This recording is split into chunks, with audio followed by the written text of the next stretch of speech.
Hello everyone, this is Vijay Thackeray from definite success पाठशाला। एक ऐसा प्लेटफॉर्म, एक ऐसी पाठशाला जिसको ज्वाइन किया तो डेफिनेट सक्सेस तो होनी ही है, तय है दोस्तों। यहाँ पे तो ये क्लियर हो गया है हम लोगों को यहाँ पे कि ये पाठशाला ज्वाइन करने के बाद हमारे रिजल्ट जो है धीरे धीरे करके इंप्रूव होना शुरू हो गए। हम जिस भी स्टेप पे थे उससे फर्दर एक एक एक एक स्टेप जो है कंटिन्यूअसली प्रोसीड करते चले जा रहे हैं। ये हुआ कैसे? तो ये टीम डेफिनेट सक्सेस पाठशाला के कारण हुआ। क्योंकि यहाँ पे पढ़ाई की स्ट्रैटेजी बिल्कुल अलग है। यहाँ रटवाया नहीं समझाया जाता है, और एग्जाम में रटा हुआ ज्ञान काम नहीं आता, समझा हुआ ज्ञान जो है हमेशा काम आता है दोस्तों। ये आप लोगों को कॉन्सेप्ट बिल्कुल क्लियर होना चाहिए। तो 9th के धुरंधर जब 10th में आते हैं तो उनको ये समझ में आ जाना चाहिए कि अब हमारा कंपटीशन कुएं की मेंढक की तरह नहीं है, अब हमें समुंदर की तरह यहाँ पे मेहनत करना है। क्योंकि समुंदर में बहुत सारे लोग होंगे और समुंदर में सर्वाइव करके मार्क्स लेके आ जाना ये इंपॉर्टेंट है। तो अब आप लोग आ चुके हैं समुंदर वाले कॉम्पिटिशन में, और अब हम लोग बात करेंगे AIR की, मतलब ऑल इंडिया रैंक्स की बात करेंगे। छोटे मोटे रिजल्ट की बात करना ही नहीं है दोस्तों। 80 आउट ऑफ 80 की मार्क्स की बात करनी है, और संघर्ष इतना अच्छा होना चाहिए, संघर्ष इतनी शांति से करो कि सफलताएं जो है गूंज उठे हर जगह पे। तो इस तरीके से हम लोग आज बात करने वाले CBSE के जो बैकबोन का सिस्टम होता है पूरा का पूरा, वो होती है NCERT बुक। अगर CBSE काम कर रहा तो वो NCERT की तरह काम कर रहा है। NCERT में जो लिखा गया है वो सब कुछ 100% सही है, और एक वर्ड जो है वो 10 वर्ड्स के बराबर है। इतना ज्यादा यहाँ पे फिल्टर्ड फॉर्म में आपके पास NCERT पहुंचती है। तो मैंने आप लोगों को कहा था कि आज हम लोग जो चैप्टर का पूरा मंथन करने वाले हैं, समझने वाले हैं सिस्टम, वो क्या है? तो वो है सर पावर शेयरिंग। तो ऑलरेडी हम लोग 3 टॉपिक्स में इस पावर शेयरिंग को समझ चुके हैं, बट सिर्फ समझने से कुछ नहीं होगा, इसकी DPP लगानी पड़ेगी। DPP सॉल्यूशन मैं आपको प्रोवाइड करूंगा यहाँ पे टेलीग्राम चैनल पे। और यहाँ पे सबसे इंपॉर्टेंट जो क्वेश्चंस होते हैं वो होते हैं दोस्तों NCERT के, जिसको आप यहाँ पे बाईपास नहीं कर सकते। एक एक क्वेश्चन जो है दोस्तों बहुत ज्यादा यहाँ पे इंपॉर्टेंट होता है। तो चलिए हम लोग NCERT के सॉल्यूशंस की बात करते हैं, और यहाँ पे क्वेश्चन आंसर्स को और जितना भी NCERT का पार्ट है उसको यहाँ पे आज हम लोग कवर करने वाले हैं। ठीक है भाई, तो चलिए NCERT का क्वेश्चन नंबर 1 हमारे सामने पहले आ जाता है। क्या कहता है? What are the different forms of power sharing in the modern democracy. ये बोलता है कि different form of power sharing क्या होती है डेमोक्रेसी में, ये हम लोग को बताना। Give an example of each of this. और अच्छी बात यह है कि इसमें एग्जांपल भी पूछ लिया, और एग्जांपल दोस्तों आपके मन का होना चाहिए, रटा हुआ ज्ञान यहाँ पे नहीं काम करेगा ज्यादा दिनों तक के। ठीक है भाई, चलिए तो हम लोग बात करते हैं यहाँ पे different forms of power sharing in modern democracies की। इसमें सबसे पहले हम लोग बात करेंगे दोस्तों यहाँ पे हॉरिजॉन्टल डिवीजन ऑफ पावर के। ठीक है भाई, चलिए तो हॉरिजॉन्टल डिवीजन ऑफ पावर हम लोगों को देखना पड़ेगा कुछ इस तरीके से। ठीक है भाई, चलिए तो इसमें बोलता है it is the sharing of power among the different organs of the government. और different organs of the government कौन कौन सी है दोस्तों आप लोगों को पता है? The legislature, the executive and the judiciary. ठीक है भाई, चलिए the division of the government into the executive, the legislature and the judiciary is an example of horizontal division of power. क्योंकि तीनों ही जो है वो बराबर है, तीनों ही की जो पावर है वो क्या है दोस्तों यहाँ पे बराबर है। बात करें लेजिस्लेटिव, एग्जीक्यूटिव, या हम लोग बात कर ले जुडिशरी के। ठीक है भाई, चलिए in such a power sharing arrangement different organs of government. अब मान लेते हैं यहाँ पे जो भी अलग अलग ऑर्गन्स ऑफ द गवर्नमेंट है, placed at the same level exercise different powers. और ये लोग जो होते हैं ये तीनों सेम लेवल पे बैठे हुए होते हैं, और तीनों की ही पावर जो होती है वो बराबर होती है। बट यहाँ पे जुडिशरी जो है वो लेजिस्लेचर पे भी और एग्जीक्यूटिव पे भी वॉच डॉग की तरह काम करता है, चेक्स एंड बैलेंसेस की तरह काम करता है। यहाँ पे जितने भी मिनिस्टर्स होते हैं वो सारे के सारे लोग रिस्पॉन्सिबल होते हैं यहाँ पे पार्लियामेंट के लिए। ठीक है ना भाई, तो अब यहाँ पे अगर हम लोग पार्लियामेंट की बात करते हैं तो पार्लियामेंट को मैं 3 मेन बॉडीज में डिवाइड करता हूं, द प्रेसिडेंट,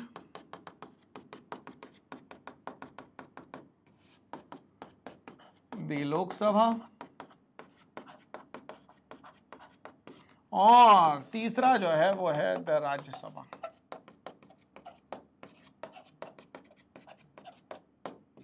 ठीक है भाई, कहानी क्लियर? तो यहाँ पे 2 हाउसेज और एक और बॉडी, 2 प्रेसिडेंट ऑफ इंडिया। अब यहाँ पे बोला जाता है कि जितने भी मिनिस्टर्स होते हैं, मिनिस्टर्स का मतलब यहाँ पे प्राइम मिनिस्टर के साथ साथ यहाँ पे बात करेंगे हम लोग काउंसिल ऑफ मिनिस्टर,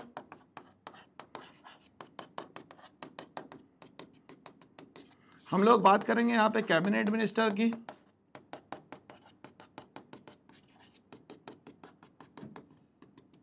तो जितने भी मिनिस्टर्स हैं दोस्तों, ये सारे के सारे रिस्पॉन्सिबल होंगे कहीं ना कहीं पार्लियामेंट के लिए, और यही कहीं ना कहीं चेक्स एंड बैलेंसेस सिस्टम हम लोग को समझाता है। अब अगर हम लोग बात करें यहाँ पे जुडिशियरी की,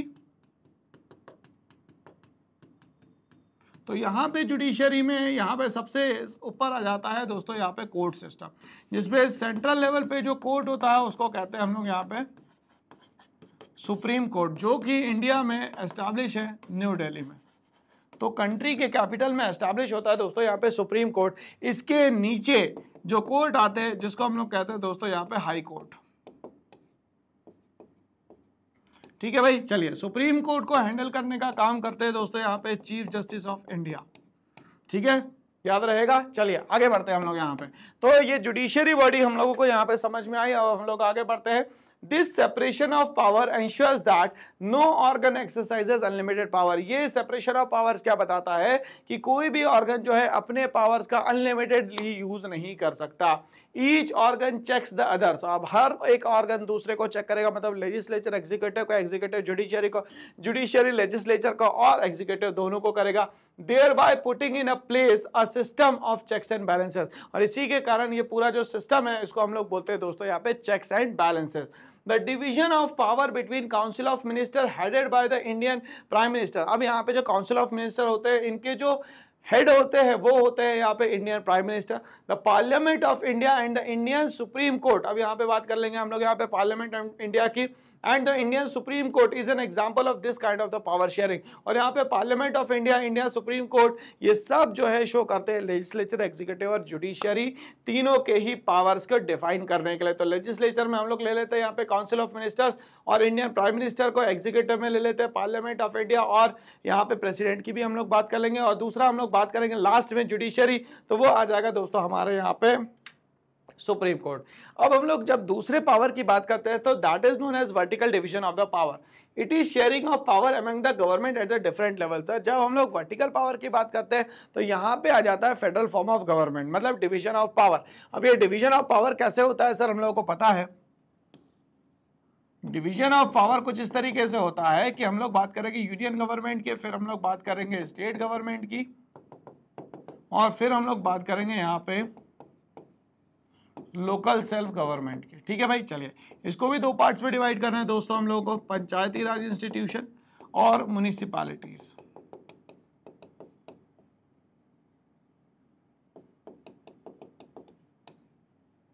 ठीक है, यहां पे हो गए दोस्तों सरपंच, और यहां पे दोस्तों हो गए मेयर। ये दोनों ही जो है वो इलेक्टेड बॉडी है,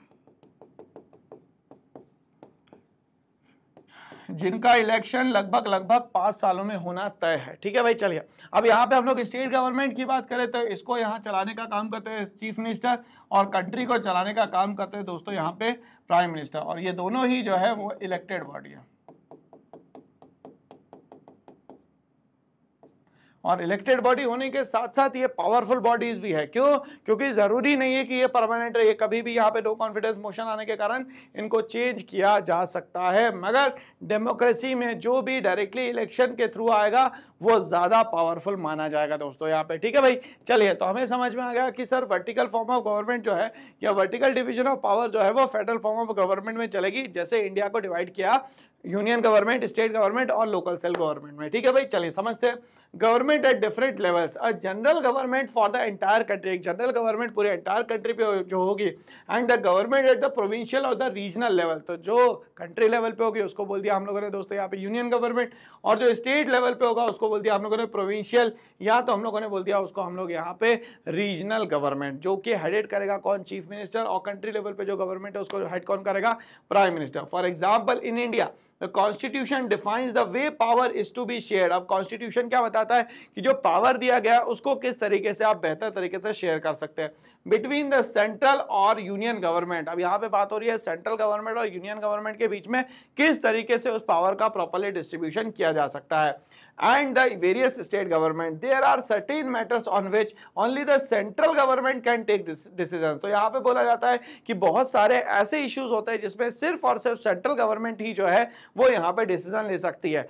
अब while there are others only which only an individual state government, और यहाँ पे कुछ सब्जेक्ट्स ऐसे भी है जिसपे सिर्फ स्टेट गवर्नमेंट ही जो है वो क्या कर सकती है, यहाँ पे अपने डिसीजंस ले सकती है। Has an exclusive right for the decision making, और यहाँ पे एक्सक्लूसिव राइट जो है डिसीजन मेकिंग के लिए सिर्फ और सिर्फ कौन ले सकती है दोस्तों, तो वो ले सकती है यहाँ पे स्टेट गवर्नमेंट। ठीक है भाई, चलिए अब ध्यान से सुनिएगा।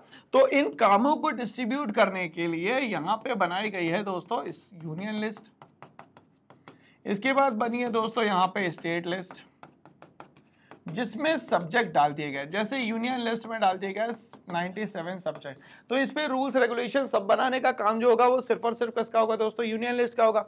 स्टेट लिस्ट की अगर हम लोग बात करें तो यहाँ पे 66 सब्जेक्ट्स बनाएगा। अब ये 66 सब्जेक्ट्स में सिर्फ और सिर्फ कौन बनाएगा भैया, rules and regulation, state government बनाएगी। अब इन दोनों को जब मिलाया, यूनियन और स्टेट लिस्ट को जब मिलाया, तब जाके बनती है दोस्तों यहाँ पे हमारी कॉन्करेंट लिस्ट।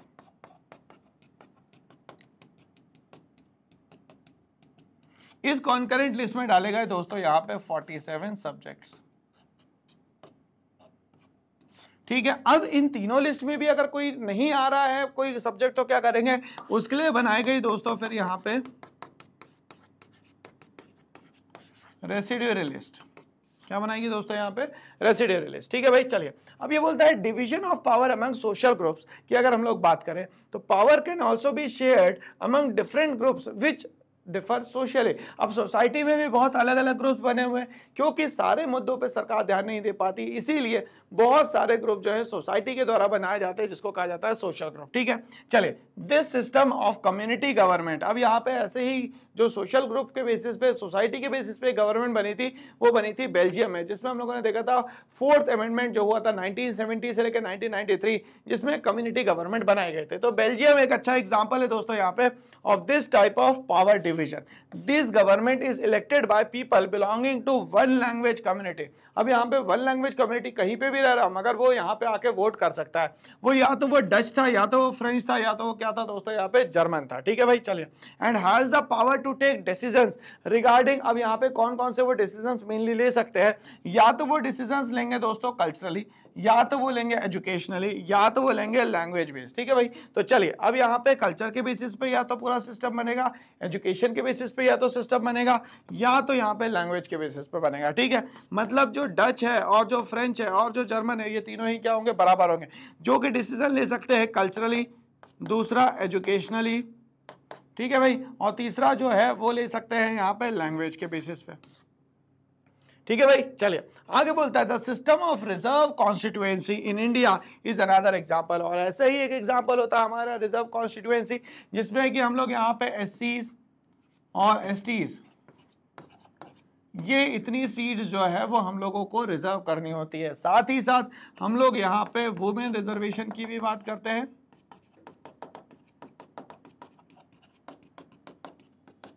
जो कि लोकल सेल्फ गवर्नमेंट में तो बहुत अच्छे से हम लोगों ने इम्प्लीमेंट कर रखा है। लोकसभा में अभी बिल लगा है, वो पास हो जाएगा और वो भी यहाँ पे स्टार्ट हो जाएगा। ठीक है, तो यहाँ पे 33% हम लोगों ने सीट रिजर्वेशन की, यहाँ पे 100% जो है बात करी है। ठीक है, तो रिजर्व कॉन्स्टिट्यूएंसी से होता क्या है, तो अगर कोई पर्सन जो है वो रिलीजियस माइनॉरिटी में है,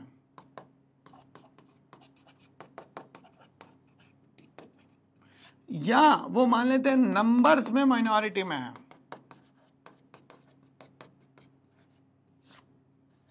तो रिलीजियस माइनॉरिटी या नंबर्स में माइनॉरिटी में है, तो उसको अपलिफ्ट करने के लिए, जैसे इंडिया में हम लोग बात करें बुद्धिज्म की, जैसे हम लोग बात करें सिखिज्म की, जैसे बात करें हम लोग यहाँ पे मुस्लिम्स की, यहाँ पे हम लोग बात करेंगे ज़ोरोएस्ट्रियंस की, तो ये नंबर्स में कम है, इनको भी यहाँ पे रिजर्व कॉन्स्टिट्यूएंसीज में सीट्स मिलेगी, इनको भी यहाँ पे सारी की सारी सुविधाएं वैसे मिलेगी जैसे कि यहाँ पे मेजॉरिटी ऑफ द पॉपुलेशन को मिलती है। तो इस तरीके से समझ में आ रहा है कि सोशल ग्रुप्स को भी हर तरीके से यहाँ पे पावर दी गई है। और कम्युनिटी गवर्नमेंट बनाना बेल्जियम ने जो एक रोल मॉडल की तरह काम करा है पूरे वर्ल्ड के लिए, ये बहुत ज्यादा जरूरी था, क्योंकि यहाँ पे पीसफुली उन लोगों ने क्या करा, सारे प्रॉब्लम्स को सॉल्व किया, और यही पावर शेयरिंग में होता है। ठीक है भाई, चलिए आगे बढ़ते हैं। Division of power between political parties, pressure groups and the movement. Political parties are the organisation, political parties जो है वो किसी तरीके की एक ऑर्गेनाइजेशन होती है, group of people with common ideology which aims to control power by contesting election, ठीक है, और यहाँ पे वो पावर में कब आएगी, जब वो किसी तरीके का इलेक्शन जो है वो क्रॉस करेंगे। In a democracy citizens have the freedom to choose among the various contenders. अब यहाँ पे सबसे अच्छी बात है कि हमारे पास है राइट टू वोट। इस राइट टू वोट में हम लोग क्या करेंगे, यहाँ पे पर्सन को इलेक्ट करेंगे, क्या करेंगे, इलेक्ट करेंगे। For power the different political parties or the different alliances comprising political parties। अब यहां बोल रहा है कि जब क्लियर कट मेजॉरिटी किसी पार्टी के नहीं आती है तो वो यहां पे अलायंसेस लाने लगते हैं। जैसे कि हम लोग बात करें यहां पे अलायंसेस जो है वो 2004 के बाद पे बनने लग जाती है, ठीक है। पहली अलायंस जो है वो है एनडीए और दूसरा जो है वो है यहां पे UPA. NDA stands for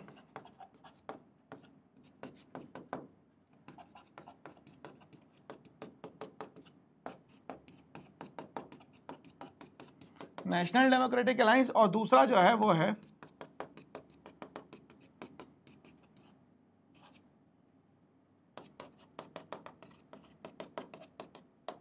United progressive alliances. अब ये अलायंसेस की कहानी जो है कब से शुरू हो जाती है दोस्तों, तो ये जो अलायंसेस की कहानी है वो शुरू हो जाती है 1980s के बाद से।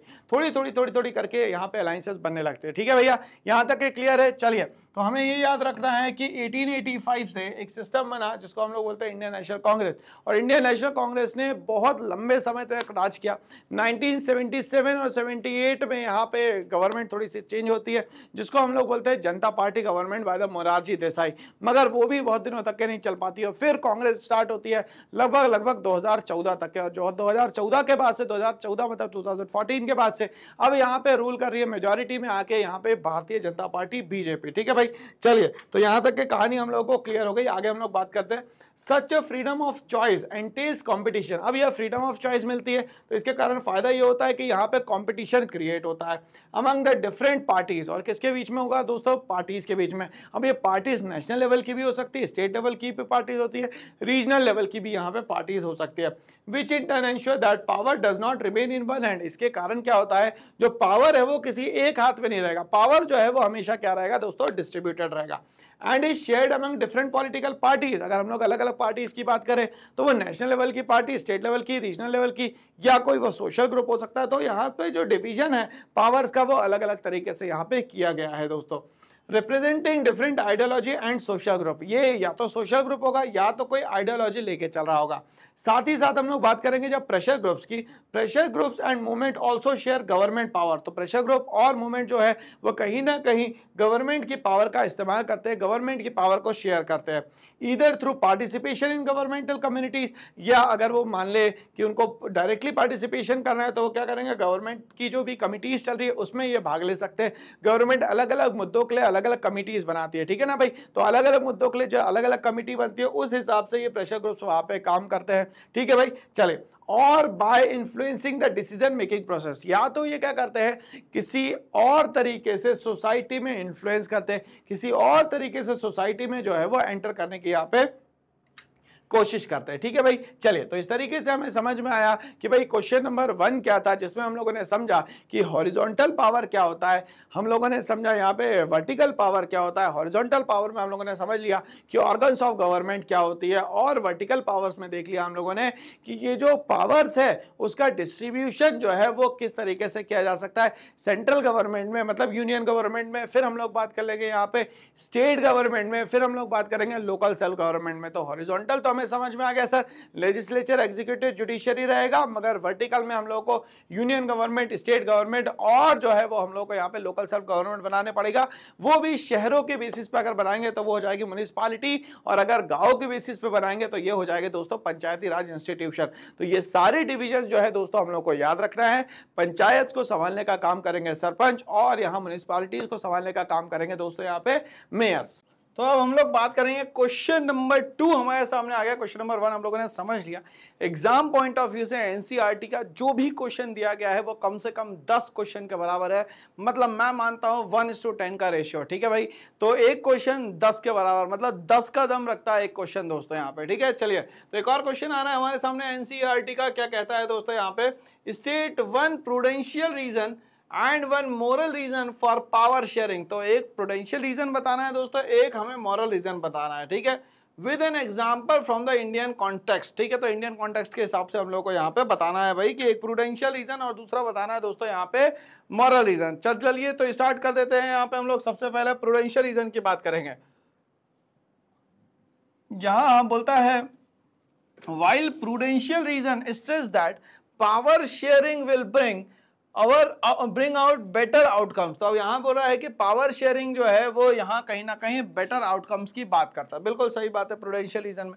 In India the power is shared horizontally. हमारे यहाँ जो पावर है वो शेयर होता है हॉरिजॉन्टली। हॉरिजॉन्टली का मतलब होता है कुछ इस तरीके से। ठीक है, चलिए अब ध्यान समझिएगा। In India the power is shared horizontally among various organs of the government. अब यहाँ पे अगर हम लोग ऑर्गन्स ऑफ द गवर्नमेंट की बात करें तो ये हमारी बॉडी के ऑर्गन्स की तरह ही है, जो कि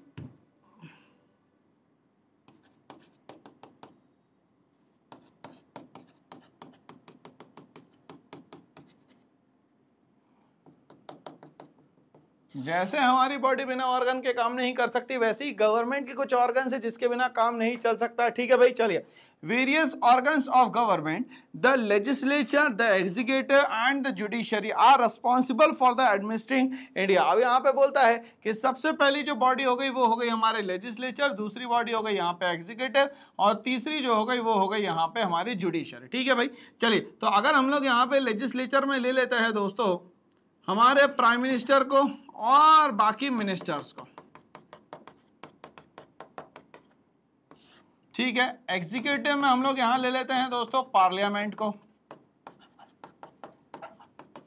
और ले लेते हैं दोस्तों यहां पे हम लोग प्रेसिडेंट को, और ये जो हमारा जुडिशरी आता है, जुडिशरी में हम लोग ले लेते हैं हमारे कोर्ट सिस्टम को।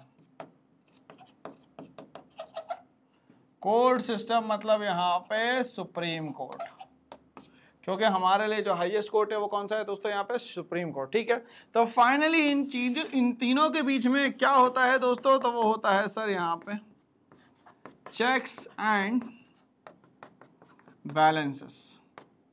क्या होता है दोस्तों यहाँ पे चेक्स एंड बैलेंसेस। ठीक है भाई, कहानी क्लियर है यहाँ पे, हाँ या ना? ठीक है, तो ये तरीका होता है जिससे हम लोग इंडिया में एडमिनिस्ट्रेशन कर पाते हैं, इंडिया को संभाल पाते हैं, प्रशासन जो है वो यहाँ पे चल पाता है इन तीनों मेन ऑर्गन्स के कारण, the legislature, the executive and the judiciary. तो यहाँ पे ये कह रहा है कि जो प्रूडेंशियल रीजन है, प्रूडेंशियल रीजन में इंडिया को एडमिनिस्टर करना बहुत ही आसान है, क्योंकि पावर डिवाइडेड है और यहाँ पे तीनों के पास ही पावर बराबर है, और तीनों में एक दूसरे को चेक करने की भी पावर दी गई है दोस्तों। इसीलिए यहाँ पे चेक्स एंड बैलेंसेस नाम का वर्ड जो है वो यहाँ पे इस्तेमाल होता है। ठीक है भाई, चलिए आगे बात करते हैं हम लोग यहाँ पे। अब जो लोग माइनॉरिटी में है, कम है, उनके लिए यहाँ पे क्या बोलता है, रिजर्वेशन की बात होता है। ठीक है, अब यहाँ पे रिजर्वेशन जो है हमारे यहाँ मेनली सीट्स में दिया जाता है। SC 84, ST जो है यहाँ पे 47। तो इस तरीके से यहाँ पे सीट्स का रिजर्वेशन भी दिया जाता है, रिजर्वेशन इज एप्लीकेबल। अब यहाँ पे बोलता है जो ओबीसी है उनको जॉब में रिजर्वेशन जो है हम लोगों ने यहाँ पे बोल के रखा है 27%। अब धीरे धीरे करके वुमेन रिजर्वेशन बिल भी लगाया जा रहा है।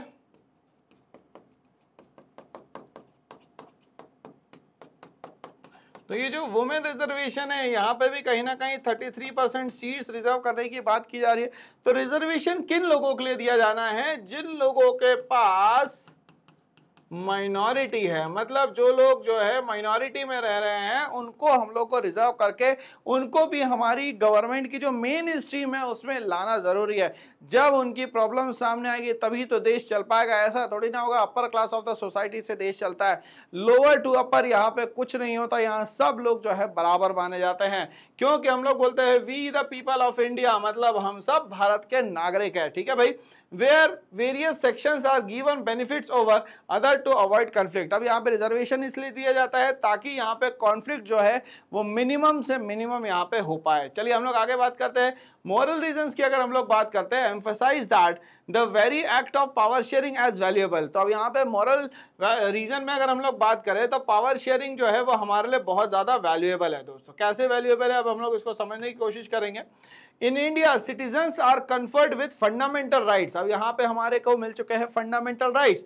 अब फंडामेंटल राइट्स वो बेसिक राइट्स जो हमें जन्म के साथ मिले और हमारे मृत्यु तक के साथ में रहे, मतलब फ्रॉम बर्थ टू डेथ हमारे साथ में रहे, इसीलिए इसको बोला गया है बेसिक राइट्स, और it is also known as fundamental rights. ठीक है, जीने का अधिकार दिया गया है, घूमने का अधिकार दिया है, बोलने का अधिकार दिया गया है। ठीक है भाई, बट ऐसा नहीं बोलना है जिससे देश को ही आप चैलेंज कर जाओ। अगर देश को आप चैलेंज करते हो उस समय पे जो वो वर्ड्स होते हैं वो सेडिटियस कहलाते हैं, या तो सेडिशन का केस लगता है। ठीक है, दूसरा फंडामेंटल्स के साथ साथ में हम लोग बात करते हैं directive principles of the state policies की।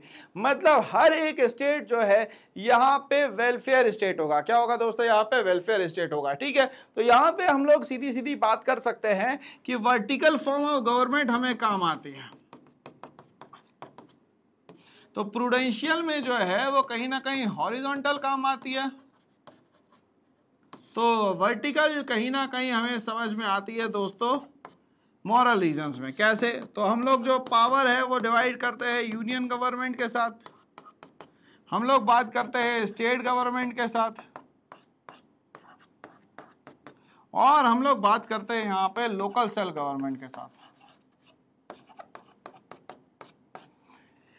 यूनियन गवर्नमेंट को काम करने के लिए, स्टेट गवर्नमेंट को काम करने के लिए हम लोगों ने इनको कुछ सब्जेक्ट्स दे दिए, या इसको हम लोग इजी लैंग्वेज में बोलते हैं हम लोगों ने कुछ लिस्ट दे दी। ठीक है भाई, चलिए, तो ये जो लिस्ट है वो कितनी है दोस्तों? तो यूनियन गवर्नमेंट के पास में यूनियन लिस्ट है जिसमें at the framing of the constitution डाले गए थे 97 सब्जेक्ट्स।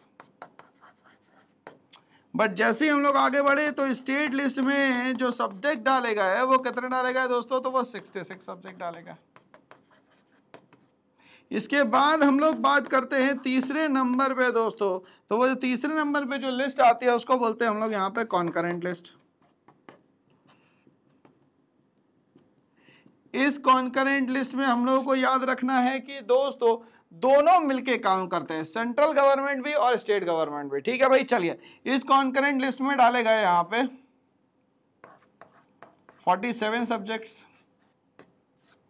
अब ये जो बच जाता है उसको डाला जाता है यहाँ पे रेसिडुअरी लिस्ट में।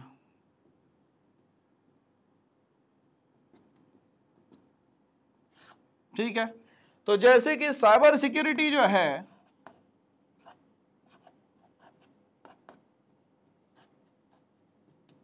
वो डाला जाता है दोस्तों किसमें? वो डाला जाता है रेसिडुअरी लिस्ट में। कहाँ पे भैया? रेसिडुअरी लिस्ट में। ठीक है भाई, चलिए, तो यहाँ पे बात हो रही है यूनियन गवर्नमेंट की, यहाँ पे बात हो रही है दोस्तों स्टेट गवर्नमेंट की, और यहाँ बात हो रही है लोकल सेल गवर्नमेंट की, जिसको हम लोगों ने दो पार्ट में डिवाइड किया था, अर्बन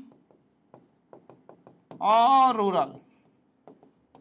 अर्बन में हम लोग बात करेंगे म्युनिसिपैलिटी की, और रूरल एरिया में बात करेंगे हम लोग यहाँ पे पंचायत की।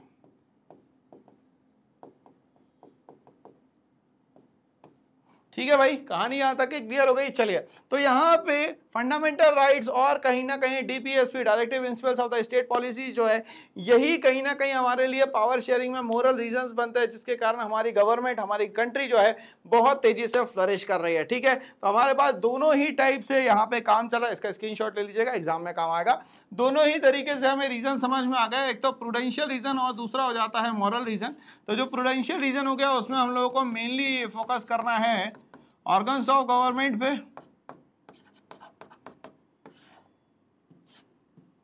ठीक है, और दूसरा हम लोगों को जब मोरल रीजंस की बात हो रही है तो हम लोगों को हमारे लोगों को वैल्यूज देना है, तो इसमें हम लोगों को बात करना है फंडामेंटल राइट्स की, और बात करनी है दोस्तों यहाँ पे डीपीएसपी के, directive principles of the state policy, जो कि एक हर स्टेट को बनाता है एक बेहतरीन और वेलफेयर स्टेट। ठीक है भाई, चलिए, तो ये गवर्नमेंट जो है प्रूडेंशियल रीजन और मॉरल रीजंस को इस्तेमाल करते हुए आगे बढ़ रही है कंटिन्यूअसली। ठीक है भाई, कहानी यहाँ तक के क्लियर। चलिए आगे बढ़ते हैं। अब यहाँ पे एनसीईआरटी का एक थोड़ा सा क्वेश्चन जो है वो टू वे कम्युनिकेशन वाला स्टार्ट हो जाता है, इसको समझने की कोशिश करते हैं। आफ्टर रीडिंग दिस चैप्टर, पूरा पावर शेयरिंग चैप्टर हम लोगों ने जो पढ़ा, 3 student drew different conclusion, 3 students ने अलग अलग तरीके से अपना अपना कंक्लूजन निकाला।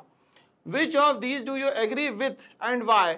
Give your reasons in about 40 words. अगर मान लेते हैं इन्हें जो स्टेटमेंट दिया है उस पे आप एग्री है तो बताइए, यस तो फिर 50 वर्ड्स में इसको डिस्क्राइब करके बताइए। जैसे थॉमन कहते हैं power sharing is necessary only in society which have religious, linguistic and ethnic division. तो पावर शेयरिंग सिर्फ वहां जरूरी है जहां पे या तो रिलीजियस कुछ ना कुछ डाइवर्जेंस है या डिविजन्स है, लैंग्वेज के बेसिस पे डिवीजन है या एथेनिसिटी में कोई डिवीजन है, ये थॉमैन कहते हैं। मैथी क्या कहती है, power sharing is suitable only for big countries that have religion division. ठीक है, तो यहाँ पे भी रिलीजियस डिविजन्स की बात हुई, यहाँ पे भी रिलीजियस डिविजन्स की बात करी गई, मगर मथाई कहती है यहाँ पे कि पावर शेयरिंग उस जगह पे जरूरी है जहां पे कंट्री तो बड़ी होनी चाहिए और दूसरा यहाँ पे रिलीजियस डिवीजन होना चाहिए, मतलब रिलीजन का डिवीजन होता। औसिफ क्या कहते हैं, every society needs some form of power sharing. हर सोसाइटी को कुछ ना कुछ फॉर्म ऑफ शेयरिंग करनी चाहिए, फॉर्म ऑफ पावर शेयरिंग करनी चाहिए। Even if it is small does not have social division. अगर वो छोटी भी है, अगर सोशल डिवीजन है भी या सोशल डिवीजन नहीं भी है, तो भी पावर शेयरिंग होनी चाहिए। अगर पावर शेयरिंग नहीं होती है तो कहीं ना कहीं हम लोगों को कुछ फॉर्म ऑफ डेमोक्रेसी के अगेंस्ट में जो चलती है उसको हम लोग को याद करना होता है, जैसे डिक्टेटरशिप, जैसे डेस्पोटिज्म। कहीं ना कहीं उन सारी प्रॉब्लम का सॉल्यूशन जो है वो डेमोक्रेसी है, और डेमोक्रेसी में ही क्या हो सकती है, पावर शेयरिंग हो सकती है। तो मैं तो औसफ जो है उसकी बात से यहाँ पे थोड़ा सा संतुष्ट हूँ, और औसफ ने जो बात कही है वो मुझे सही लगी। ठीक है, the conclusion drawn by Ausaf is correct. Power sharing तो होनी चाहिए, भले ही कंट्री छोटी हो या नहीं हो। Every society needs some form of power sharing. अब यहाँ पे बोल रहा है कि हर कंट्री को, हर सोसाइटी को थोड़ा बहुत पावर शेयरिंग का फॉर्म तो पता ही होना चाहिए। Even if it is small, अगर वो छोटी भी है तो भी। और does not have social divisions, अगर मान ले तो उसमें कोई सोशल डिवीजन नहीं है तो भी वहां पावर शेयरिंग की जा सकती है, इसमें कोई इशू नहीं है। Because power sharing helps to reduce the possibility of conflict. तो पावर शेयरिंग जो है कहीं ना कहीं खत्म करता है पॉसिबिलिटी ऑफ कन्फ्लिक्ट को। क्यों? क्योंकि डिवीजन ऑफ पावर पूरी प्रॉपरली तरीके से हो जाता है अमंग इंडिविजुअल्स टू, और पावर शेयरिंग इंडिविजुअल्स के बीच में भी होगा तो भी कोई बहुत बड़ी प्रॉब्लम नहीं है। For example, there may be a difference of opinion among the members of the joint family. अभी एक जॉइंट फैमिली में ही जो है, एक मान लेते बर्थडे पार्टी करनी है तो एक बर्थडे पार्टी के लिए 40 लोगों की अलग अलग एडवाइस आ सकती है। जॉइंट फैमिली 400 लोगों की हो सकती है, तो 400 लोगों की भी एडवाइस यहाँ पे हो सकती है ना दोस्तों। तो जॉइंट फैमिली में भी एडवाइस अलग अलग हो सकती है, इसीलिए औसफ का स्टेटमेंट बिल्कुल सही है। और स्मॉल कंट्री हो, बिग कंट्री हो, हर जगह पे पावर शेयरिंग तो होनी ही चाहिए। ठीक है भाई, तो औसफ के बात से हम लोग बिल्कुल संतुष्ट है। चलिए आगे बढ़ते हैं हम लोग इसी में। Such differences may be resolved if possibility and powers are divided among the members of the family। ठीक है, अब यहाँ पे जो डिफरेंसेस आए हैं, डिफरेंसेस ऑफ ओपिनियन आए, लड़ाई झगड़े नहीं कर रहे, ओपिनियन का डिफरेंस है, तो यहाँ पे रिस्पॉन्सिबिलिटी और पावर जो है वो डिवाइड कर दिया जा सकता है मेंबर्स में, फैमिली के ही। ठीक है भाई, जिसको जो काम अच्छा आता है उसको वो काम दे सकते हैं यहाँ पे। Similar if the case in the society and government, अगर ये फैमिली की जगह सोसाइटी होती या तो गवर्नमेंट होती, तो हम लोग यहाँ पे भी क्या बनाते हैं, कमिटी बनाते हैं, ग्रुप बनाते हैं। ठीक है, thus there should be power sharing in small and big society or the countries। तो अगर यहाँ सोसाइटी की बात होती है तो भी ये हो सकता है, गवर्नमेंट की बात होती है तो भी हो सकता है, कंट्रीज की बात हो रही है तो भी ये यहाँ पे पॉसिबल हो सकता है। If there are different communities in a country, they should try to accommodate each other as has been done in Belgium। अब यहाँ पे हम लोगों ने देखा कि अगर मान लेते हैं अलग अलग कम्युनिटीज भी है, तो बेल्जियम का एग्जांपल बेस्ट एग्जांपल है कि बैठ के लीडर्स जो है वो सोल्यूशन निकाले, कंक्लूजन निकाले, ना कि प्रॉब्लम्स में और प्रॉब्लम्स यहाँ पे ढूंढे। तो यहाँ पे बेल्जियम का मॉडल जो है वो हमें बेस्ट मॉडल लगता है। Where the French speaking people accepted equal representation in Brussels। तो फ्रेंच स्पीकिंग पीपल ने क्या करा, इक्वल रिप्रेजेंटेशन माना कहाँ पे, कैपिटल में, ब्रुसेल्स में, जबकि वो यहाँ पे अगर पॉपुलेशन वाइज देखा जाए तो वो 80% है। Because the Dutch speaking community has accepted equal representation in the central government। तो सेंट्रल गवर्नमेंट में डच ने इनकी बात मानी, तो ब्रुसेल जो कैपिटल थी वहां पे फ्रेंच ने इनकी बात मानी। तो इसी तरीके से Dutch is equals to French हुआ, और यहाँ पे कहीं ना कहीं इक्वालिटी, नेगोशिएशन और कहीं ना कहीं सॉल्यूशंस हमें दिखते हैं। तो जब भी कहीं प्रॉब्लम आती है तो हम लोग सीधा सीधा एग्जांपल जो है बेल्जियम मॉडल का यहाँ पे ले सकते हैं, कोई प्रॉब्लम नहीं है। ठीक है भाई, इसी के साथ क्वेश्चन नंबर 4 पे हम लोग आते हैं। क्वेश्चन नंबर 4 क्या कहता है, the mayor of Merchtem, a town near the Brussels in Belgium. एक टाउन है, वहां का मेयर है जिसका नाम है भैया मेयर ऑफ मस्टेम। ठीक है, has defended a ban on speaking French in the town school. अब उसने क्या करा, एक गलत काम कर दिया, उसने कहा कि टाउन स्कूल में फ्रेंच जो है वो नहीं बोली जाएगी। ठीक है, he said that the ban would help all non-Dutch speakers integrate in this Flemish town। तो अब यहाँ पे हम लोगों को थोड़ा सा वहां पे जो सिस्टम बना हुआ है उसको देखने में ज्यादा अच्छे से समझ में आएगा। जैसे कि ये फॉर एग्जांपल दो पार्ट में इसको मैं डिवाइड करता हूं, फ्लेमिश और ये हो गया वेलोनिया रीजन, ठीक है। अब यहां पे जो लैंग्वेज बोली जाती है ना दोस्तों वो है डच, और यहां जो लैंग्वेज बोली जाती है ना दोस्तों वो है फ्रेंच। चलिए, तो आप कहानी को समझने की कोशिश करिएगा। तो ये क्या कर रहा है, ये कर रहा है कि टाउन स्कूल में जो है फ्रेंच स्पीकिंग जो है, मतलब फ्रेंच को क्या करना है, बैन करना है, ताकि नॉन डच स्पीकर जो है वो इंटीग्रेट कर सके किसमें भैया, वो इंटीग्रेट कर सके फ्लेमिश टाउन में, ठीक है। Do you think that this measure is in keeping with the spirit of Belgium power sharing? क्या ये बेल्जियम का जो पावर शेयरिंग हम लोगों ने पढ़ा था, क्या ये उससे मैच करता है अरेंजमेंट से?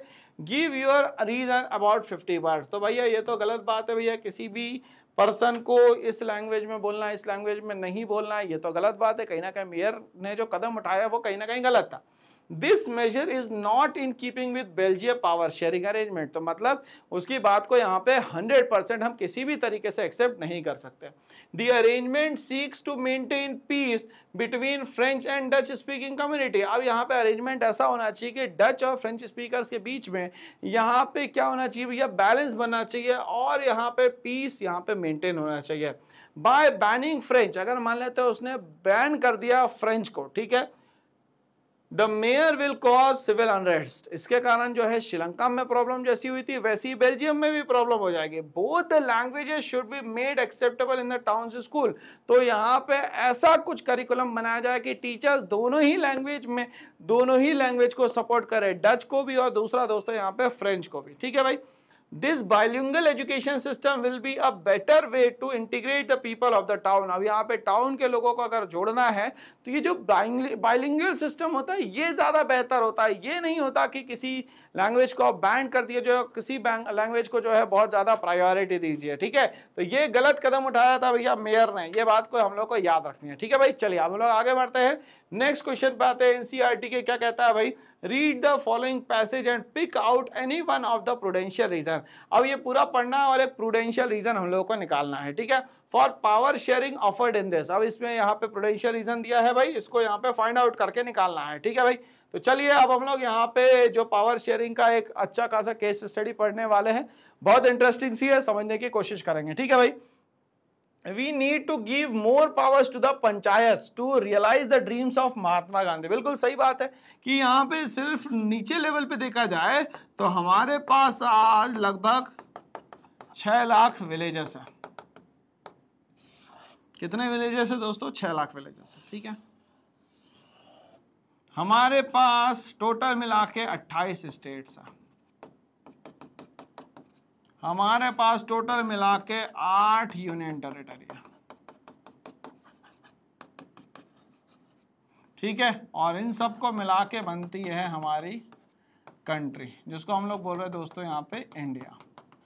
मगर देखा जाए तो लोअर लेवल पे ज्यादा लोग हैं, तो हमें बेसिकली ध्यान किस पे देना चाहिए दोस्तों, लोअर लेवल से अपर लेवल की तरफ। तो महात्मा गांधी की सोच भी ये थी कि अगर गांवों का विकास हो जाएगा तो शहरों का विकास अपने पास हो जाएगा।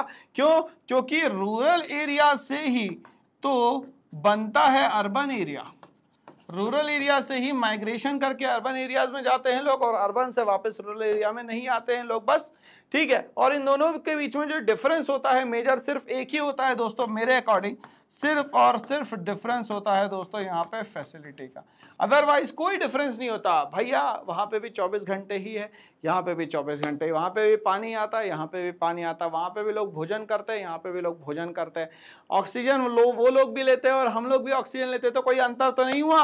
अंतर किसका हुआ दोस्तों? सिर्फ और सिर्फ यहाँ पे फैसिलिटी का अंतर हुआ, ठीक है। तो गांधी जी ने बोला कि अगर देश का विकास करना है तो हमें गांव का विकास करना पड़ेगा। किसका विकास करना पड़ेगा? तो मोहनदास करमचंद गांधी जी ने बहुत बड़ी बात कही, and the hopes of the makers of our constitution. और कहीं ना कहीं हमारे कॉन्स्टिट्यूशन के जो मेकर्स थे, जिनने लगभग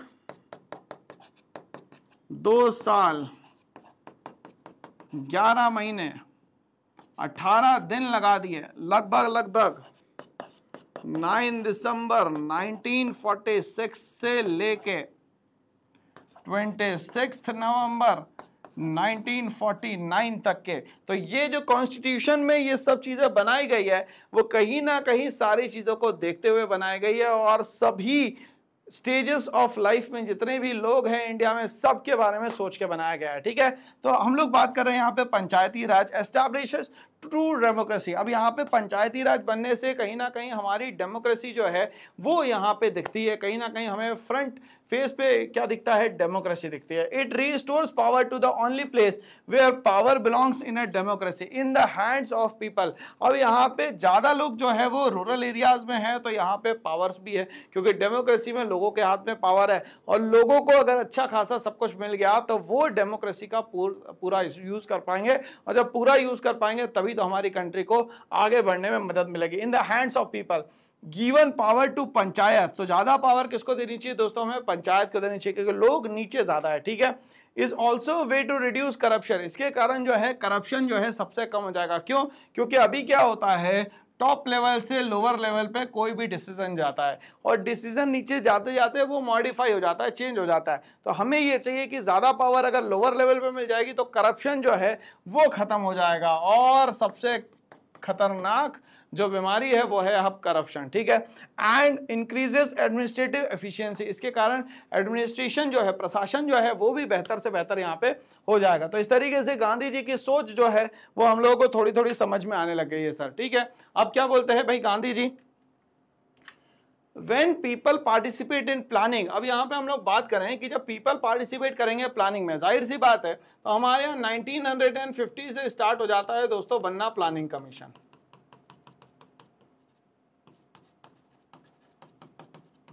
और इस प्लानिंग कमीशन में हमारे यहाँ मेनली बनाए गए दोस्तों 5 year plans under the guidance of prime minister. क्यों? क्योंकि प्राइम मिनिस्टर जो है वो होते हैं एक्स ऑफिशियो चेयरमैन।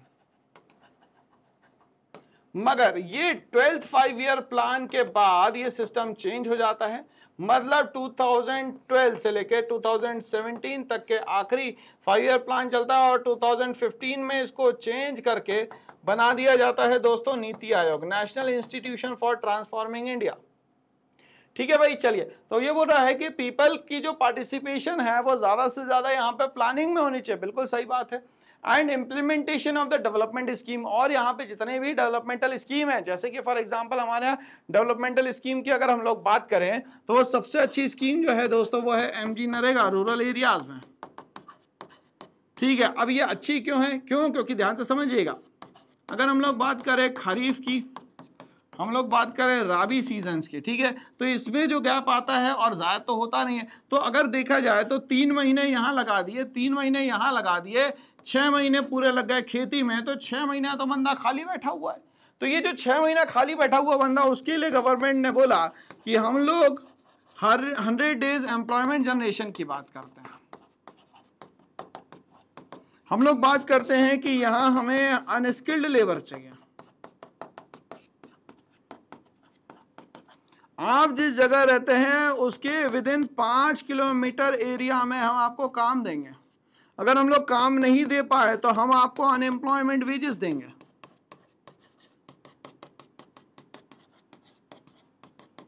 तो ये सब क्या है? ये सब डेवलपमेंटल स्कीम है। कहीं ना कहीं कंट्री को डेवलप करने के लिए लोअर लेवल से ही हमें बेहतर काम करना पड़ेगा। They would naturally exercise greater control over this scheme, क्योंकि ये स्कीम जो होती है सबसे निचले तबके के लिए होती है, बीच वाले या ऊपर वाले तबके के लिए नहीं होते। ठीक है, this would eliminate the corrupt middle man. इसके कारण क्या होगा, जो मिडिल मैन बैठा हुआ है करप्शन करने के लिए, खत्म हो जाएगा। क्यों? क्योंकि ग्राउंड लेवल पे सीधे इंप्लीमेंटेशन होगा इन सब चीजों का। 10 Panchayati Raj will strengthen the foundation of our democracy. कहीं ना कहीं पंचायती राज जो है वो हमारे जो पूरा सिस्टम है गवर्नमेंट का उसको स्ट्रेंथ देती है, कहीं ना कहीं मजबूती देती है, क्योंकि करप्शन खत्म होगा तभी तो इंडिया बढ़ पाएगा। ठीक है भाई, चलिए अब हम लोग इसके आंसर की बात करते हैं।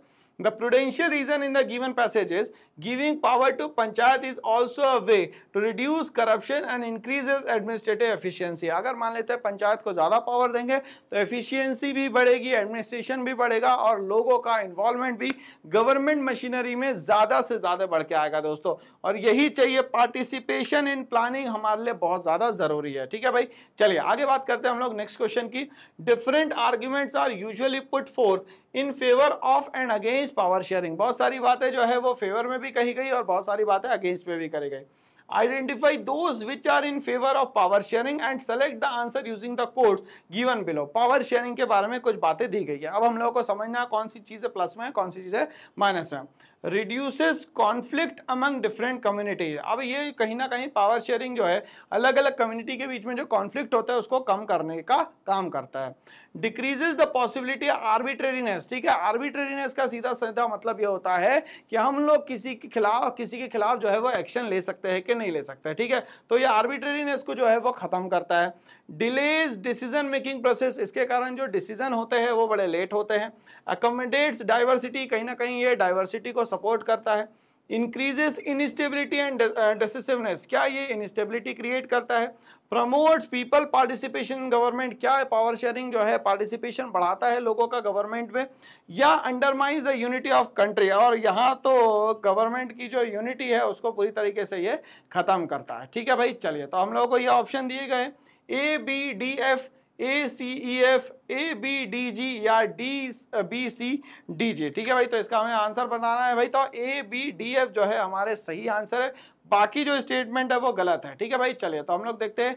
ए का मतलब यहाँ पे हो गया reduces conflict among different community, दूसरा हो गया यहाँ पे decreases the possibility of arbitrariness, D का मतलब हो गया एकोमोडेट डाइवर्सिटीज, और यहाँ पे promotes people participation in the government. तो ये पावर शेयरिंग के कहीं कहीं ना स्टेटमेंट जो है वो हमारे लिए बहुत सपोर्ट करते हैं। ठीक है भाई, चलिए हम लोग आगे बढ़ते हैं इसी के साथ। नेक्स्ट क्वेश्चन की तरफ बोलता है consider the following statements about power sharing arrangement in Belgium and the Sri Lanka. Belgium और श्रीलंका में दोनों जगह ये पावर शेयरिंग का अरेंजमेंट किया गया है, ये हमें बताना है। तो ये बोलता है in Belgium the Dutch speaking majority people try to impose their domination on the minority French speaking community. Belgium में डच स्पीकिंग जो है मेजॉरिटी कहीं ना कहीं डोमिनेशन शो कर रहा था कहीं ना कहीं माइनॉरिटी फ्रेंच पे, पहली बात। In Sri Lanka, the policies of government sought to ensure the dominance of Sinhala-speaking majority। तो कहीं ना कहीं श्रीलंका में जब 1956 में एक्ट बनता है तो सिंहला स्पीकिंग जो है मेजॉरिटी में आ जाती है और कहीं ना कहीं मेजॉरिटेरियनिज्म सिस्टम से माइनॉरिटी को सप्रेस करने की कोशिश करती है। The Tamils in Sri Lanka demanded a federal arrangement. तो तमिल जो थे श्रीलंका में वो फेडरल अरेंजमेंट की बात कर रहे थे। Power sharing to protect their culture, तो किसके लिए भाई, कल्चर को प्रोटेक्ट करने के लिए, लैंग्वेज को प्रोटेक्ट करने के लिए, इक्वालिटी ऑफ अपॉर्चुनिटी को प्रोटेक्ट करने के लिए in the education and the job, education और जॉब दोनों तरफ। अब बोलता है the transformation of Belgium from unitary government to the federal government. तो जो बेल्जियम था उसका यूनिटरी गवर्नमेंट से ट्रांसफॉर्मेशन होता है, यहाँ पे फेडरल गवर्नमेंट है। One prevented a possible division of the country on the linguistic lines, और ये कहीं ना कहीं लिंग्विस्टिक लाइंस पे हम लोग यहाँ पे इस कंट्री को बचा सकते थे। ठीक है, अब यहाँ बोलता है कौन से स्टेटमेंट सही है कौन से स्टेटमेंट गलत है। Which of the statement are given above are correct. A B C D क्या चारों सही है, ए बी डी सही है, सी और डी सही है, या बी सी और डी सही है। यहाँ पे तो हमें पता है दोस्तों पहला स्टेटमेंट जो है वो गलत दिया गया है। अब ये पहला स्टेटमेंट जो है वो एक बार देख लो, बेल्जियम में डच स्पीकिंग जो है मेजॉरिटी, भैया ये तो आप कहाँ की बात कर रहे हो, श्रीलंका की बात कर रहे हो, बाकी तो सारे स्टेटमेंट जो है वो सही दिए गए। तो आंसर क्या होगा दोस्तों, इसका बी सी डी जो है वो यहाँ पे आंसर होगा। ठीक है भाई, चलिए अब हम लोग बात करते हैं यहाँ पे मैच द फॉलोइंग की। तो मैच द फॉलोइंग क्या कहता है भाई, match list 1 forms of power sharing and list 2 forms of government sharing और government and select the correct answer using the codes given below in the list. और हम लोगों को कोड्स के थ्रू क्या करना है, एक दूसरे को यहाँ पे मैच करना है। तो भाई हमारे पास दो लिस्ट आ गई है, अब दोनों लिस्ट को हम लोगों को समझना है पहले और उसके बाद कहानी को हम लोग आगे बढ़ाएंगे। ठीक है, तो लिस्ट 1 क्या बोलती है, power shared among different organs of the government. Power जो है शेयर्ड किया जा सकता है different organs of the government के बीच में। ठीक है, अब इसमें हम लोगों को बोलता है कि जो पहला है वो है आपका फॉर्म्स ऑफ पावर शेयरिंग और दूसरा बोलता है फॉर्म्स ऑफ गवर्नमेंट। ठीक है, तो ये जो है ये आपकी गवर्नमेंट है और ये जो है दोस्तों ये पावर शेयरिंग है, ठीक है। तो ये बोल रहा है कि पावर शेयर जो है वो different organs of the government के बीच में होना चाहिए, ठीक है भाई। तो अगर ये different organs of the government की हम लोग बात करते हैं तो legislature is equal to executive is equal to क्या होना चाहिए दोस्तों, यहाँ जुडिशियरी होना चाहिए, ठीक है कहानी, ओके। अब यहाँ पे बोला गया है कि ये क्या होगा, तो ये कम्युनिटी गवर्नमेंट होगी, सेपरेशन ऑफ पावर होगा, कोलिशन गवर्नमेंट होगी या फेडरल गवर्नमेंट होगी, ये हम लोगों को बताना है, ठीक है। तो जहां लेजिस्लेचर, एग्जीक्यूटिव, जुडिशरी तीनों ही अपनी अपनी तरीके से काम करेंगे, इंडिविजुअली काम करेंगे, बट यहाँ पे एक रिलेशन होगा इनके बीच में जिसको हम लोग बोलते हैं चेक्स एंड बैलेंसेस। क्या बोलते हैं दोस्तों यहाँ पे, चेक्स एंड बैलेंसेस। तो ये जो चेक्स एंड बैलेंसेस है, इस चेक्स एंड बैलेंसेस के हिसाब से देखा जाए तो ये होना चाहिए सेपरेशन ऑफ पावर्स। क्या होना चाहिए दोस्तों यहाँ पे, सेपरेशन ऑफ पावर, मतलब ये होना चाहिए पहला, ठीक है। क्या होना चाहिए दोस्तों, ये पहला, ठीक है। अब बोलता है power shared among government at different levels. अब डिफरेंट लेवल पे अगर हम लोग देखें तो वो डिफरेंट लेवल जो है वो कुछ इस तरीके से होती है, यूनियन गवर्नमेंट, उसके बाद होती है दोस्तों यहाँ पे स्टेट गवर्नमेंट, और यहाँ पे जो तीसरी होती है उसको हम लोग बोलते हैं लोकल सेल्फ गवर्नमेंट। क्या बोलते हैं दोस्तों यहाँ पे, लोकल सेल्फ गवर्नमेंट, ठीक है। तो अब यहाँ पे जब ये तीनों फॉर्म ऑफ गवर्नमेंट है तो ये किस में आएंगे भाई, डिवीजन ऑफ पावर किस में आता है, तो डिवीजन ऑफ पावर जो है सर वो आता है फेडरल गवर्नमेंट है, ठीक है। तो डिवीजन ऑफ पावर जो है वो आता है दोस्तों यहाँ पे फेडरल गवर्नमेंट में, किसमें आता है दोस्तों यहाँ पे, फेडरल गवर्नमेंट में, ठीक है। उसके बाद हम लोग बात करें यहाँ पे power shared by different social group, अलग अलग सोशल ग्रुप जो है इन पावर्स का इस्तेमाल करेंगे, ये कौन सी फॉर्म ऑफ गवर्नमेंट होगी, ठीक है।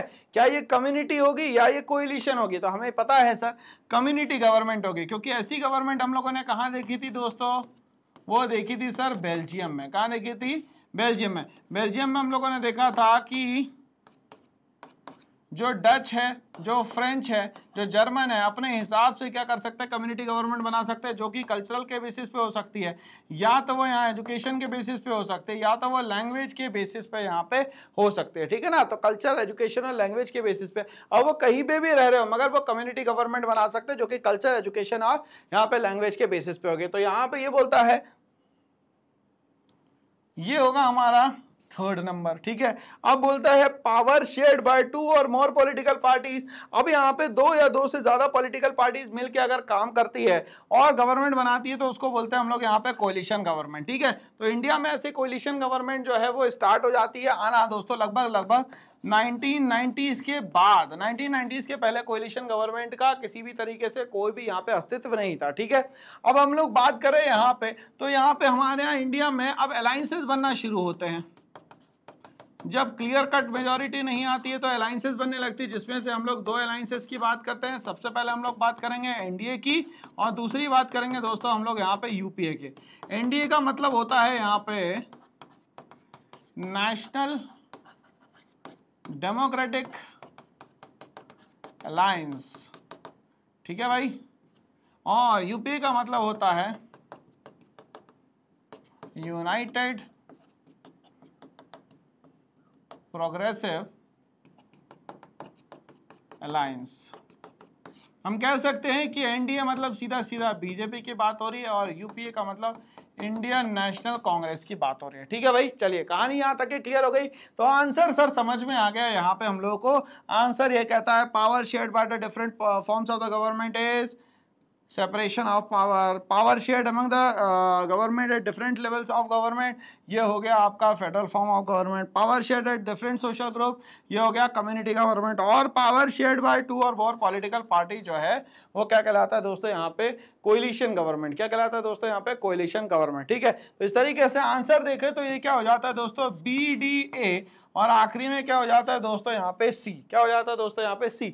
चलिए आंसर एक बार चेक करेंगे क्या आंसर हमारा सही है या नहीं है। चलिए भाई बताइए भाई आंसर सही है कि नहीं है। तो आंसर बोलता है DABC, ये बोलता है DCDA, BDAC, या ये बोलता है CDAB। हम लोगों ने बोला सर यहाँ पे आंसर जो है वो हो जाएगा BDA और C। क्या हो जाएगा दोस्तों, BDA और C, ठीक है भाई। चलिए कहानी यहाँ तक के क्लियर हो गई। तो आंसर क्या होगा दोस्तों, BDA और C हमारा आंसर बिल्कुल 100% करेक्ट है, सही है दोस्तों। चलिए आगे बात करते हैं हम लोग यहाँ पे बोलता है consider the following two statement on power sharing and select the answer using the codes given below. अब यहाँ पे आपको कुछ कोड्स दिए गए हैं और आपसे आंसर पूछता है power sharing is good for democracy. क्या पावर शेयरिंग गुड है डेमोक्रेसी के लिए, अच्छी मानी जाएगी क्या डेमोक्रेसी के लिए पावर शेयरिंग? बिल्कुल सही बात है। It helps to reduce the possibility of conflict between social group. क्या ये कहीं ना कहीं पॉसिबिलिटी ऑफ कॉन्फ्लिक्ट जो है उसको रिड्यूस करता है सोशल ग्रुप्स के बीच में? ये बोलता है which of these statement are true and false. तो A is true, B is false, both A and B are true, both A and B are false, या A is false but B is true. तो यहाँ पे मेरे को तो दोनों statement ही जो है वो यहाँ पे सही लग रहे हैं दोस्तों। तो both A and B are true and it is the authentic answer. ठीक है भाई, चलिए तो इस तरीके से हमारा जो ये सफरनामा था एनसीईआरटी का, जिस तरीके से हमने शुरू किया था और कहा था कि सीबीएसई का बेसिक बैकबोन जो है वो है एनसीईआरटी, इसके बिना कुछ नहीं है भाई, इसको पढ़ना जरूरी है। एक एक शब्द जो लिखा गया है वो बहुत इंपॉर्टेंट है दोस्तों। इस सारी टीम डेफिनेट सक्सेस पाठशाला लेके आई आपके लिए बहुत सारे सरप्राइजेस, जिसमें से सेलिएंट फीचर्स के अभी जो सरप्राइजेस वो कुछ इस तरीके से है। Online classes, live classes, DPP sheets मिलेगी टॉपिक के बाद डीपीपी शीट जो मिलेगी उसको डाउनलोड करना है, सॉल्व करना है, और टेलीग्राम चैनल पे आप देखोगे डीपीपी सॉल्यूशंस। ठीक है भाई, तो डीपीपी शीट मिलेगी जो कि बहुत अनोखा एक प्रयोग है, अनोखा एक सिस्टम है, जिससे आपके मार्क्स 99.99% अब यहाँ पे इंक्रीज हो जाएंगे। जहां पे भी हो, जिस भी लेवल पे हो, उससे मतलब नहीं है। मान लेते हैं कि हमारे 80 आउट ऑफ 40 आते थे, अब 45 हो जाएगा, धीरे धीरे करके 48, 50, 55, 60, 65, 70, 75, 80 आउट ऑफ 80 तक के हमें पहुंचना है। हैंड रिटन नोट्स मिलेंगे जो कि आपको हर एक जो भी कठिन समय आएगा, जो भी कठिन दिक्कत रहेगी, उन सब में ये सॉल्यूशन का काम करेंगे। स्टडी मटेरियल आपको मिलने वाला है दोस्तों, और स्टडी मटेरियल सबसे इंपॉर्टेंट होता है दोस्तों यहाँ पे। ठीक है भाई, तो पढ़ेगा इंडिया तो ही तो बढ़ेगा इंडिया, क्या बोलते हो दोस्तों? तो भारत को बढ़ाने के लिए, हमारे देश को बढ़ाने के लिए इस चैनल को लाइक शेयर सब्सक्राइब जरूर करें, ताकि हमारे यहाँ लिटरेसी रेट फैले और यहाँ पे सारी चीजें दी जा रही है। जब आपको बहुत बेहतर तो लोगों को तक भी पहुंचाए बेहतर से बेहतर। तो आज का वीडियो जानदार और शानदार लगा होगा, मुझे ऐसी उम्मीद है। तो आप कमेंट बॉक्स में जरूर लिख के दीजिए कि क्या समझ में नहीं आया, क्या समझ में आया, और क्या और आप चेंजेस यहाँ पे चाहते हैं। तो आपके रिकमेंडेशन, आपके फीडबैक जो है कमेंट बॉक्स में नीडेड है दोस्तों। और आप और मैं दोनों के ही इस साल एग्जाम है 2025 में, और 80 आउट ऑफ 80 की हमारी तैयारी होगी और रिजल्ट 80 आउट ऑफ 80 आएगा। टोटल मिलाएंगे तो 100 आउट ऑफ 100 हमारे मार्क्स आने वाले हैं। तो ये सारे वीडियोस आप देखते रहिए और बने रहिए मेरे साथ। Thanks for watching and all the best.